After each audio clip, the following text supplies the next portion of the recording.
Alieni tra scienza e mistero. Da Harvard al caso Caponi. Negli ultimi mesi il dibattito sugli extraterrestri si è riacceso su due fronti molto diversi, ma ugualmente affascinanti. Da un lato, la comunità scientifica internazionale è stata scossa dalle nuove dichiarazioni di Avi Loeb, astrofisico di Harvard, che ha rilanciato l'ipotesi che alcuni oggetti interstellari osservati negli ultimi anni possano avere un'origine non naturale. Dall'altro, in Italia è tornato al centro dell'attenzione il cosiddetto caso Caponi, una vicenda di presunto incontro ravvicinato con una creatura aliena fotografata nel 1993 nei pressi di Arquata del Tronto, oggi diventata un documentario disponibile su Prime Video. Due storie lontanissime, per contesto e metodologia, ma unite dal filo rosso dell'enigma extraterrestre e dalla curiosità che da sempre accompagna l'umanità nel chiedersi: siamo davvero soli nell'universo? Le ipotesi di Avi Loeb. Quando l'astronomia si apre all'ignoto. Avi Loeb non è un ricercatore qualunque.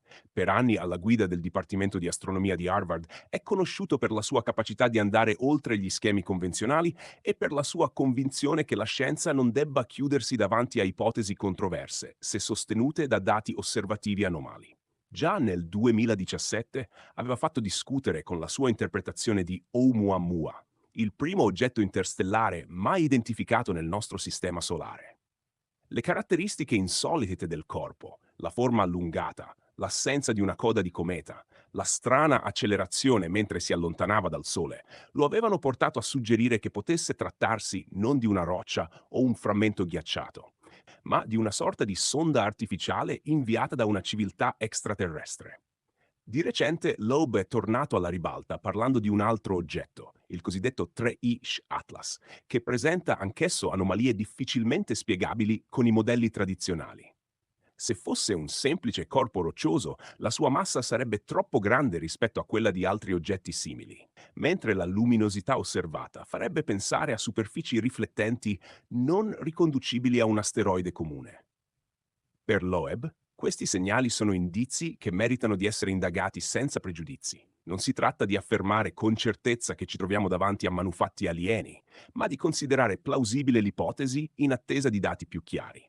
La comunità scientifica, tuttavia, resta divisa. Molti ricercatori ritengono le spiegazioni di Loeb troppo speculative e sottolineano che esistono scenari naturali meno straordinari, anche se più complessi, per interpretare le anomalie. L'astrofisico però insiste.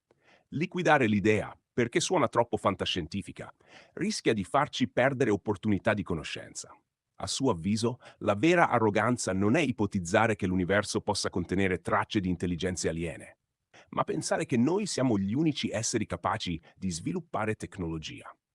Il mistero italiano di Pretare. Il ritorno del caso Caponi. Se le teorie di Loeb si muovono nelle immensità dello spazio interstellare, la vicenda di Arquata del Tronto appartiene a una dimensione molto più intima e locale. Nel maggio del 1993, Filiberto Caponi, giovane abitante della frazione di Pretare, affermò di aver visto e fotografato con una Polaroid una creatura misteriosa nei pressi della sua abitazione. Le immagini, poco nitide ma inquietanti, mostravano una figura umanoide di piccola statura, dall'aspetto anomalo e innaturale. La notizia ebbe immediatamente grande eco. Caponi raccontò di aver scattato più di una foto in momenti diversi e di aver avuto più di un incontro con la creatura. Nel tempo, il suo caso fu ripreso da riviste di settore, da ricercatori di ufologia e persino da esperti forensi. Secondo alcune fonti, un tecnico inglese avrebbe analizzato i negativi dichiarando l'autenticità del materiale, almeno per quanto riguarda l'assenza di manipolazioni. Lo scrittore britannico Timothy Good, noto per i suoi studi sugli UFO, citò il caso nei suoi lavori, contribuendo a diffonderlo a livello internazionale. Nonostante ciò, il caso Caponi rimase sempre controverso.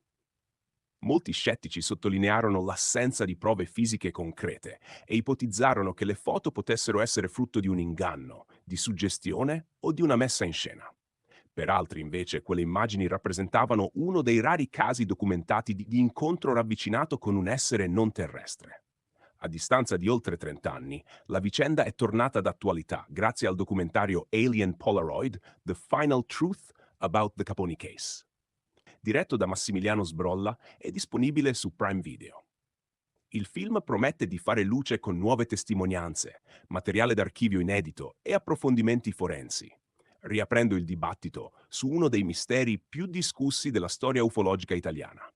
Con un linguaggio a metà tra il documentario investigativo e il thriller, Alien Polaroid mette in scena non solo il racconto di Caponi, ma anche il clima di sospetto e fascinazione che accompagna ogni storia di contatto alieno.